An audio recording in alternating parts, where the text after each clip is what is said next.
Ever wondered how SLAP tear repair surgery is actually performed?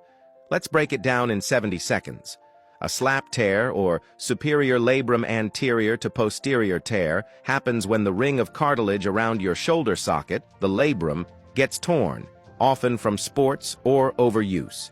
During surgery, you're placed under general anesthesia, and the surgeon uses tiny tools and a camera inserted through small incisions. This is called arthroscopy.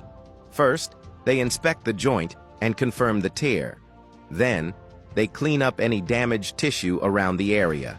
To repair the labrum, they drill small holes into the shoulder bone near the tear and insert tiny anchors with sutures attached.